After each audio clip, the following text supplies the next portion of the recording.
Le 21 août dernier, Germaine Gigon, native de l'Entre-deux, a fêté, accompagnée de sa fille aînée et de sa petite-fille, son centenaire à l'EHPAD des Alizés à la Saline-les-Bains, en présence des autres pensionnaires. Mariés en 1944 à Serge Grondin, ils eurent ensemble 5 enfants. La disparition prématurée de son conjoint la laissa seule face à ses responsabilités de chef de famille. Cette mère courageuse a pu subvenir à l'éducation de ses enfants grâce à de petits travaux et à de nombreuses heures passées dans les champs en tant qu'ouvrière.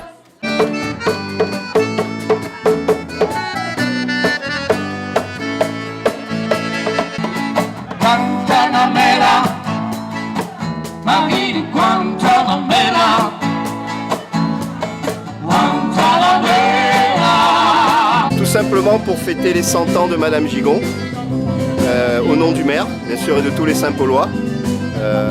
C'était important pour nous d'être présents et de montrer cet intérêt qu'on a à nos centenaires, parce que c'est quand même la preuve vivante de la bonne santé de nos Ramounes. Et je suis très heureux en tout cas d'avoir pu assister à cette petite fête. C'est un endroit qui est réputé très agréable en tout cas pour les anciens. Il suffit de leur poser des questions, vous verrez. Le personnel il fait un travail conséquent et très proche des gens. Écoutez, vous connaissez notre maire très proche des anciens. C'est un maire qui est un maire de terrain. Je pense qu'il a mis une grosse pression sur les élus en charge des personnes âgées.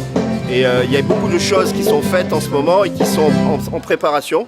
Donc on va sûrement bientôt vous en parler, mais croyez-moi, je sais que notre maire nous tient beaucoup à cœur. Une chose est sûre, c'est que le maire qui est un maire très social et qui s'occupe des jeunes, jusqu'aux anciens, c'est pas quelqu'un il a toujours quelque chose dans sa poche et à un moment donné ou à un autre, il y aura quelque chose de fait sur la commune de Saint-Paul.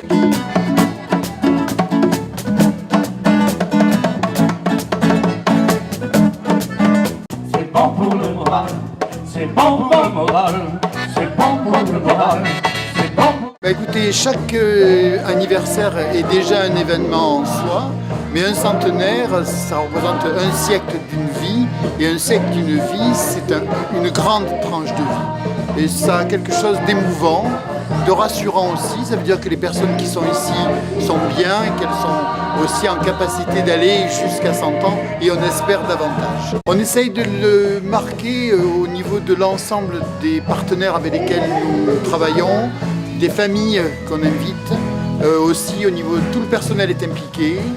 Donc on a fait venir un orchestre, on fleurit la maison, on décore la maison. C'est vraiment un jour que l'on consacre à cette personne précisément. Et d'ailleurs, dans cet établissement, on essaye chaque fois de marquer l'anniversaire le jour même de l'anniversaire et de ne pas regrouper les anniversaires une fois par mois, comme c'est le cas. C'est important que chaque personne ait son jour à elle, qui lui appartient. L'EHPAD des Alizés accueille 90 résidents et résidentes. La population réunionnaise vieillit. Moi, ça fait 30 ans que je suis à La Réunion et j'ai pu mesurer en 30 ans le nombre de places en établissements spécialisés qui ont pu s'ouvrir au fil des décennies et effectivement que l'âge moyen de la population réunionnaise augmente, la capacité d'accueil augmente et les établissements sont de plus en plus accueillants aussi pour ces personnes-là.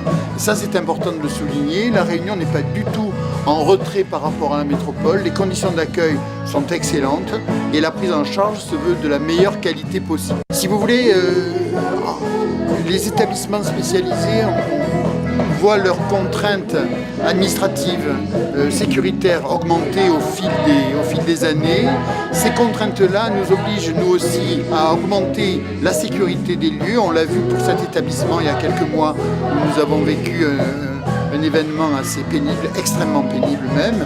Donc on a besoin de davantage de moyens. Et effectivement que nous sommes dans une politique de budget contraint et cette politique des budgets contraints nous oblige nous aussi à faire extrêmement attention à tout ce qui est de nos charges, aussi bien en personnel qu'en équipement.